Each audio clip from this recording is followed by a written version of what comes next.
Okay, welcome to Shamiuna Narrates. So ababado gambaza welcome to Maula Prison and movie yokuti ajambulisidwa ku Maula Prison. You know Maula Prison is one of the most secured prisons in Malawi. The movie mine hii ikugamba realities amena machitika ku prison kuma prison na ku Malawi kunoko, and movie mine to make it more better mulima actors abwino ajina Predo tumpentaye mula jina kendo mine momo kuzwa kale ndi mula jina ndi ngalule. So forget about my movie aku Malawi amene mukwadziwawa aja azima edit sopoila. So imene hii ndi 4K tumati 4K haya studio imene ma movie aka amene mapanga direct simanyaka ayi.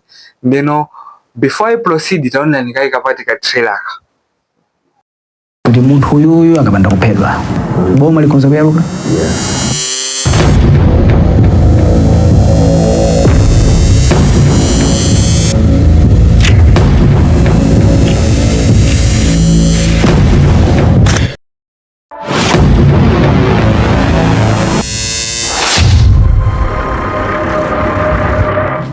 Mutatumiza kai 20,000 pa nambala yomweyi.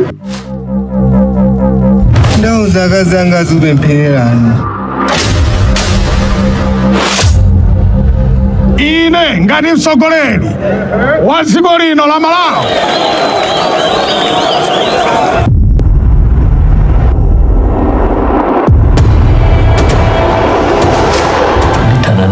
Musandopyeze.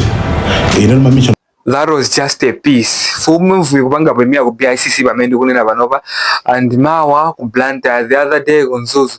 So I think this is the turning point ya movie ku Malawi kunoko. Nendo kupe mphani nonse Malawi nonse amene muli ku Blantyre, Malawi nonse amene muli ku Mzuzu, amene mungakhala ndi kuthekera kuti mukaonere ma premieres amene wawa kaonere ine abale anzanga. And china chimene ngayankhula chokuti movie kusogoloko ikazafika pansika tizayipange support tizayigule mapirates tisazaka benefits. So ineyo I'm saying that shout out to Fokaya, shout out to Kendo, the director of the movie, ndi kwa ma actors ose mlandole mwano. I know kuti it's not a miss, I know kuti movie mene ito na zinto zabwino kwambiri. So before I finish ona nikaye part ya trailer mene inasalai Micho nonse ndikwaziwa.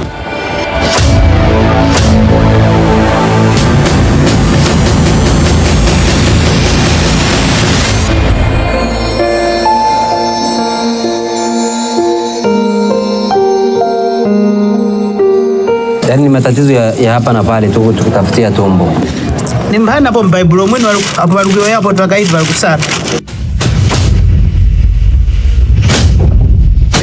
MP unata ubilisa unawutera yimba yakoyiso yukuphera tifanana uno.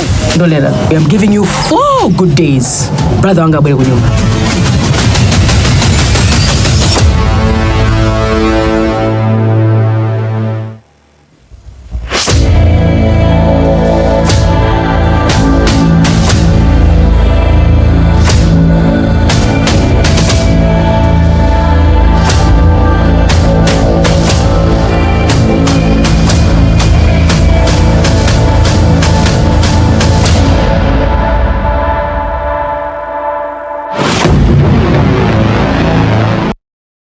So what's your thought about the trailer? Mugwembekeza kuti mu film mokhala zotani and Soche na chimene fanene kuti pangani subscribe kuti mulipange support, and for anything number lathu ndio mwa 0 ya makoma nonse mukhale tsiku labwino osayala kuti panga follow pa masamba osanchezo amene mukuonerawo.